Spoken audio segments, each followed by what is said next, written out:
कहते हैं समुद्र की गहराई में बहुत सी कहानियां दफन है। ये कहानी है एक मिलिट्री ऑफिसर की, एक ऐसी कहानी जिसमें मोहब्बत हार गई लेकिन हार कर भी जीत गई। लेफ्टिनेंट विनोद सर, जल्दी आइए।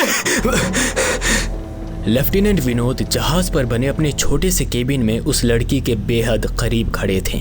लड़की दीवार से टिकी थी और विनोद ने अपने दोनों हाथों से उसे घेर रखा था, जैसे पूरी दुनिया से उसे महफूज कर लिया हो। What happened, Sunil? तुम इतने घबराए हुए क्यों हो? सर वो पिछले सालों जब भारत और पाकिस्तान के बीच युद्ध अपने चरम पर था, तभी भारत सरकार के सीक्रेट रिसर्च डिपार्टमेंट RAW को एक ऐसी सूचना मिली जिसने पूरे सिस्टम को हिला कर रख दिया। एक साइंटिस्ट जिसे लंबे समय से मानसिक रूप से अस्थिर माना जा रहा था, उसने खतरनाक ड्रग तैयार किया था जिसका नाम दिया गया था DE13 यानी डेड एंड 13। ये कोई आम ड्रग्स नहीं था, ये एक ऐसा बायोकेमिकल वेपन था जो हवा में फैलते ही मानव तंत्रिका तंत्र को इस कदर तोड़ देता था कि इंसान या तो पागल हो जाए या खुद को ही खत्म कर दे। पहले तो रिसर्च डिपार्टमेंट को लगा कि ये केवल दुश्मन देशों पर अटैक करने का एक घातक हथियार हो सकता है, लेकिन कुछ क्लिनिकल रिसर्च और AI सिमुलेशन के बाद सच्चाई सामने आई। अगर DE13 एक बार किसी एरिया के हवा में फैल गया तो इंसानियत का वहां नामो निशान मिट सकता है। भारत सरकार ने तुरंत डिसीजन लिया। DE13 को डिसॉल्व करना ही आखिरी ऑप्शन था, लेकिन ये इतना आसान नहीं था। इस ड्रग्स को केवल जलाकर ही खत्म किया जा सकता था, और जब ये जलेगा तो इससे निकलने वाली गैस BRIS-13 और भी ज्यादा जहरीली हो सकती थी। इसलिए तय हुआ कि इस ऑपरेशन को किसी ऐसी जगह पर अंजाम दिया जाएगा जहां सालों से इंसानी कदम पड़े ही ना हो, जहां हवा भी इजाजत लेकर बहती हो, और जगह चुनी गई हिमसागर।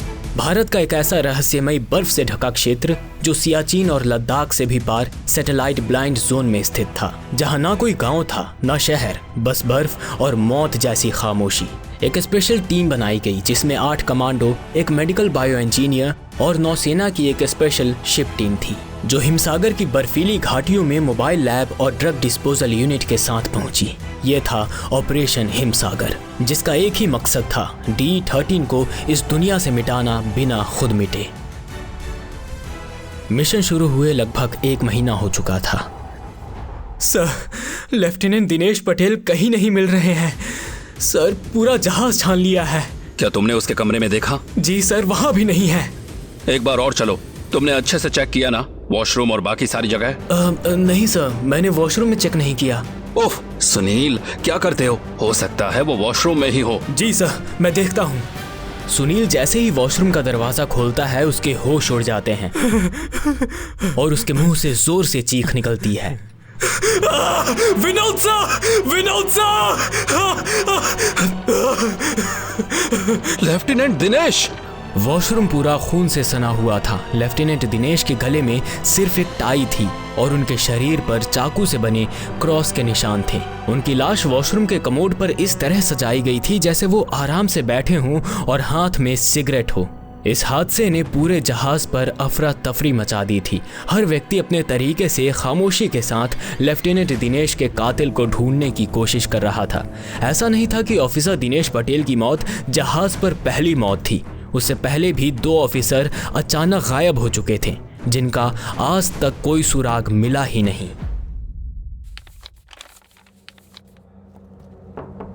सर, क्या मैं अंदर आ सकती हूँ?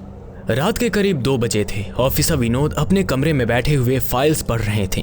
तभी दरवाजे पर हल्की सी नॉक हुई और एक जानी पहचानी आवाज आई। एक पल के लिए वो रुके। ये वही लड़की थी जिसके साथ वो उस रात थे जिस रात लेफ्टिनेंट दिनेश पटेल की मौत हुई थी। यस, कम इन। मैं आपके लिए कॉफी लाई थी। मुझे लगा आप अभी भी जाग रहे होंगे। विनोद ने बिना एक्सप्रेशन बदले सीधे जवाब दिया। देखो आयशा, इतनी रात को इस तरह मेरे कमरे में आना ठीक नहीं है। अगर तुम सिर्फ अपने काम पर ध्यान दो तो बेहतर होगा। सर, मैं अपना काम अच्छे से जानती हूँ। हाँ, मैं इस शिप पर एक मेडिकल स्टाफ हूँ, लेकिन आप भी जानते हैं कि। इतना कहते कहते वो चुप हो गई। ये लड़की थी आयशा फरीदी, जो जहाज पर बतौर मेडिकल स्टाफ आई थी। बहुत ही खूबसूरत थी, कुछ अलग ही असर था उसमें। सर, कुछ ठीक महसूस नहीं हो रहा था। हल्का सा दर्द था। सोचा आपके साथ कॉफी पी लूं। ऑफिसर विनोद बहुत प्रोफेशनल थे, एक ऐसे इंसान जो किसी लड़की के बातों में आसानी से नहीं आते थे। लेकिन आयशा बाकी लोगों से बहुत अलग थी। पूरे जहाज पर सभी उसे पसंद करते थे। वो बहुत कम लोगों से बोलती थी, ज्यादातर वक्त अकेले रहती थी, लेकिन उसकी खामोशी और उसकी मुस्कान दोनों में कुछ था, कुछ बहुत खास। विनोद थोड़ा परेशान हो गए जब उन्होंने सुना कि आयशा की तबीयत ठीक नहीं है। वे आगे बढ़े, उसका हाथ पकड़ा और बेड पर बैठा दिया। आई थिंक तुम्हें अपना ध्यान रखने की भी जरूरत है। हमेशा बस दूसरों का ध्यान रखना खुद की हेल्थ के लिए लापरवाह होना सही नहीं। विनोद ने मेडिकेशन बॉक्स खोला, पेन किलर निकाली और आयशा को दवाई दी। साथ में पानी का ग्लास भी थमा दिया। आयशा ने दवाई ली, लेकिन जैसे ही वो उठने लगी उसे चक्कर आने लगे और वो सीधे विनोद की बाहों में गिर गई। अब वो दोनों बहुत करीब थे।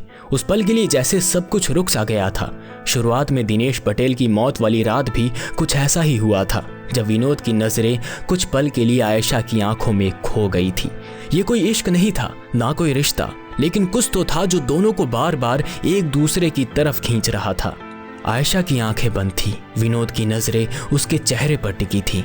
एक सुकून सा था उसके चेहरे में, पर एक रहस्य भी था। तभी बाहर से चीखने की आवाज आने लगी। कोई है! ये आवाजें! What the hell is going on outside? Vinod ने तुरंत आयशा को बेड पर लिटाया, कमर से पिस्टल निकाली और सीधा बाहर की तरफ भागा। डेक पर अफरा तफरी मची हुई थी। एक ऑफिसर आग की लपटों में घिरा हुआ इधर उधर भाग रहा था। उसकी चीखें रात के सन्नाटे को चीर रही थी। बाकी ऑफिसर उसे बचाने की कोशिश कर रहे थे। पानी डाला जा रहा था, पर आग रुकने का नाम नहीं ले रही थी। और फिर वो चलता हुआ ऑफिसर सीधा जहाज से कूद गया। Ravi, jump! At least try once! हर कोई जानता था कि अब उसका बचना नामुमकिन है। दिनेश पटेल की मौत की गुत्थी अभी सुलझी ही नहीं थी और ये दूसरी मौत ने सबको हिला कर रख दिया था। जहाज पर 36 में से 4 ऑफिसर लापता थे और 2 की मौत हो चुकी थी। अगले दिन सुबह ऑफिसर विनोद ने पूरे बटालियन को लाइन में खड़ा किया। Everyone listen carefully. दुश्मन हमारे बीच में ही है। वो कोई भी हो सकता है, तुम, मैं, कोई भी। अब से सिर्फ discipline, no trust, stay alert, stay alive. उस मीटिंग के कुछ ही मिनटों बाद एक और चीख ने सभी को चौंका दिया। अरे अब क्या हो गया? विनोद और पूरी टीम जहाज के सबसे अंधेरे हिस्से की ओर भागे। वो जगह थी पुराना स्टोर रूम, जहां कोई नहीं जाता था और दरवाजा सालों से लॉक था। लॉक तो अभी भी अपनी जगह पर था, पर नीचे से खून बह रहा था। एक हाउसकीपर जब सफाई करने आया था तो उसके पैरों पर कुछ गीलापन महसूस हुआ। जब उसने नीचे देखा तो उसे खून नजर आया। उसकी चीखें निकल गईं और वो भागता हुआ टीम को खबर देने आया। सर, वो स्टोर रूम से खून बह रहा है।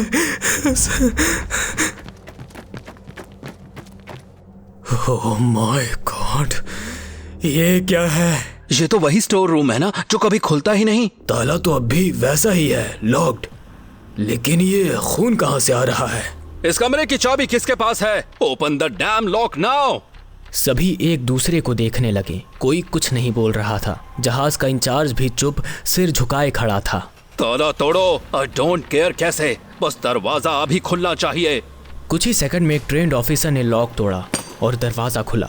लेकिन जैसे ही दरवाजा खुला, एक सड़ी हुई बदबू पूरे कमरे से बाहर निकलने लगी।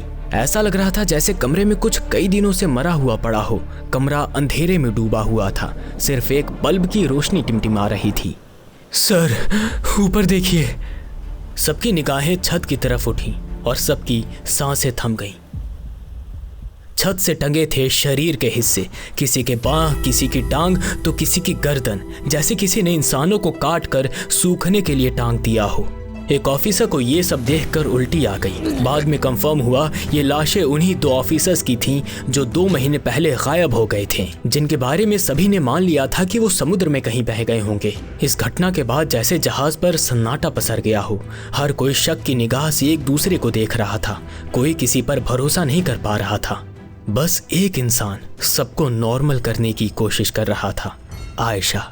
वो सबसे बातें करती, उन्हें हौसला देती, हंसाने की कोशिश करती। अब उन्हें समंदर में कुछ महीने हो चुके थे। जहां वो थे वहां कोई नेटवर्क नहीं था। सिर्फ एक मिशन था, DE-13 को डिस्ट्रॉय करना। और अब वो लोकेशन बस कुछ दूरी पर थी। एक दिन विनोद किसी मशीन को रिपेयर कर रहा था कि उसके हाथ में गहरा कट लग गया। खून बह रहा था और तभी आयशा दौड़ती हुई आई। क्या है ये विनोद? अपना ख्याल नहीं रख सकते?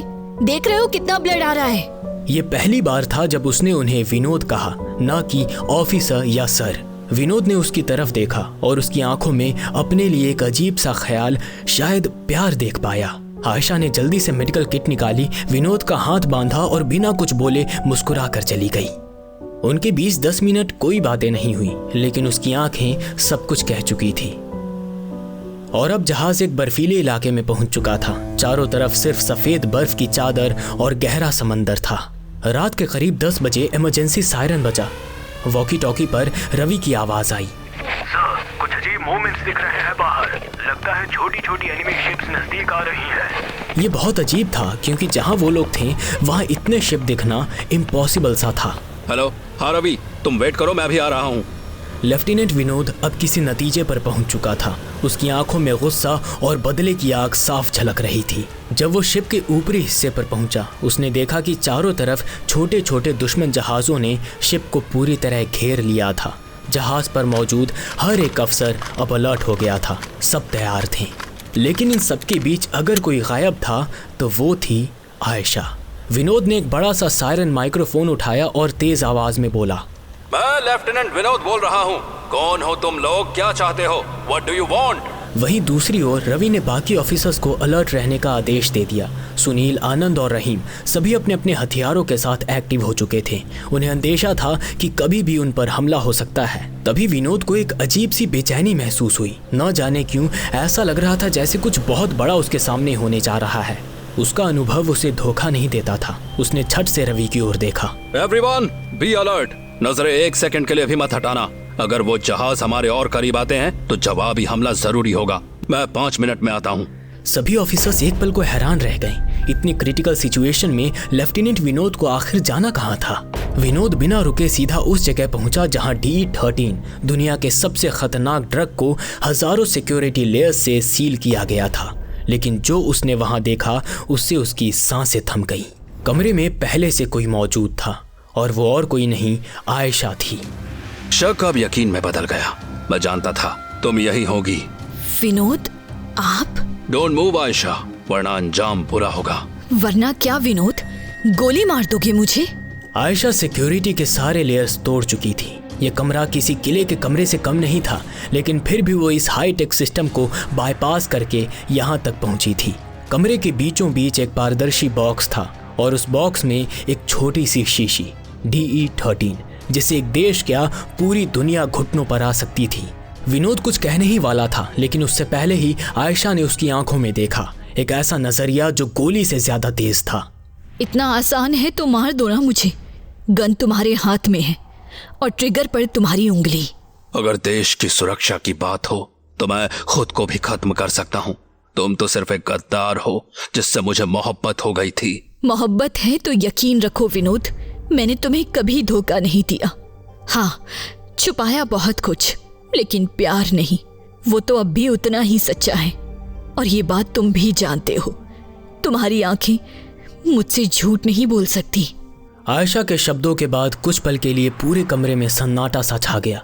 ना कोई हलचल, ना कोई आवाज, बस दोनों की सांसों की आवाजें सुनाई दे रही थी, जैसे वक्त थम सा गया हो। विनोद ने धीरे से अपनी पिस्टल नीचे कर दी। फिर वो नजरें हटाए बिना धीमे धीमे कदमों से आयशा की तरफ बढ़ा। वो एक दूसरे के बेहद करीब थे। बिना कुछ कहे विनोद ने आयशा के कमर पर हाथ डाला और अपनी तरफ खींच लिया। कुछ पल के लिए वो दोनों एक दूसरे को किस करते रहे, जैसे दो रूह आखिरी बार मिल रहे हों। और फिर अगले ही पल सब कुछ बदल गया। आयशा ने विनोद को जोर से धक्का दिया और तेजी से उस कांच की बॉक्स की ओर बढ़ी जिसमें DE-13 रखा था। रुक जाओ आयशा, डोंट मूव, अपने आप को सरेंडर कर दो। This is your last chance. Sir, Vinod sir, ये लोग हमारी तरफ बढ़ रहे हैं। लगता है हमला शुरू होने वाला है। आप कहाँ हैं सर? क्या हमें पहले हमला कर देना चाहिए? Hello, please respond sir. Sunil, wait मत करो, अटैक करो। हमारा एक भी ऑफिसर अब मरना नहीं चाहिए। Do your best. Copy that sir.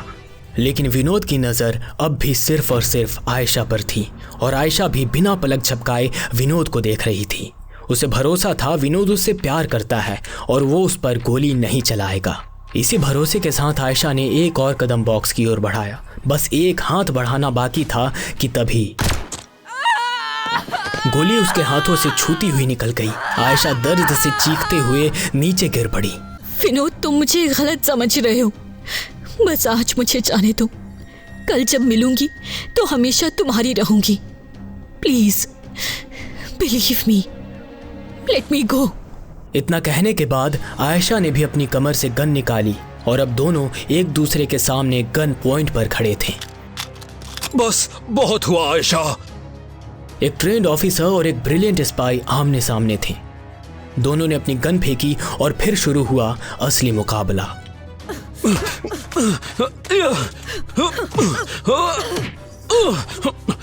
शुरुआत में आयशा भारी पड़ती दिखी, लेकिन कुछ ही देर में विनोद ने उस पर कंट्रोल पा लिया। विनोद मेरी बात। विनोद ने आयशा की गर्दन को इतनी मजबूती से पकड़ लिया जैसे थोड़ा और दबाए तो सब कुछ खत्म। अगर मोहब्बत का अंजाम यही है तो मुझे यह मंजूर है। आयशा की आंखों से आंसू बह रहे थे, पर विनोद ने नजरें नहीं मिलाई। उसने उसके हाथ बांधे। हालांकि ये सब करते हुए विनोद को भी उतना ही दर्द महसूस हो रहा था जितना कि आयशा को। फिर उसने आयशा को अपने कंधे पर उठाया और बाहर निकल पड़ा। विनोद, एक बार और सोच लो। क्या तुम्हें मेरा सच नहीं जानना? इससे बड़ा सच और कुछ नहीं हो सकता कि तुम एक देशद्रोही हो। अगले कुछ मिनटों में विनोद आयशा को शिप की टॉप पर ले आया। उसने आयशा की कनपट्टी पर पिस्तौल तान दी। ये देखकर सामने वाले दुश्मन जहाजों की फौज रुक गई। फिर विनोद ने आयशा का हाथ पकड़कर उसे एंकर से बांधा और तमाम चीखें, दर्द और मिन्नतों को अनसुना करते हुए उसने उसे समंदर में फेंक दिया। नहीं! इसके ठीक बाद दुश्मन जहाजों से जवाबी हमला शुरू हो गया। चारों जहाज एक एक करके तोपों से उड़ाए गए। एक वीरान समंदर, लेकिन आवाजें थी सिर्फ आग, धमाके और मौत की। टीम खुश थी, मिशन सफल था। सब विनोद को बधाई दे रहे थे, पर विनोद का मन कहीं और ही था। उसका मन उसे कई सवाल कर रहा था। क्या मैं उसे बचा सकता था? क्या मैंने अपने ही प्यार को मार दिया? वो शिप के कोने पर जा खड़ा हुआ, धीरे से अपनी बंदूक निकाली और उसे अपने कनपट्टी पर रख ली।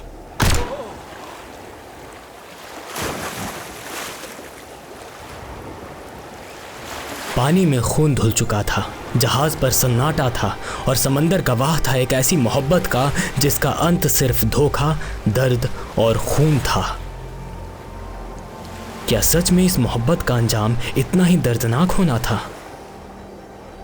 मेरा नाम है निखिल भास्कर, इस कहानी का सूत्रधार, और ये थी आज की कहानी डेड एंड 13। दोस्तों, अगर आपको ये कहानी पसंद आई हो तो इंडियन आर्मी के सीक्रेट मिशन पर बेस्ड ये कहानी येटी द आर्कटिक एक्सपेरिमेंट ज़रूर देखिएगा। मिलते हैं किसी अगले वीडियो में।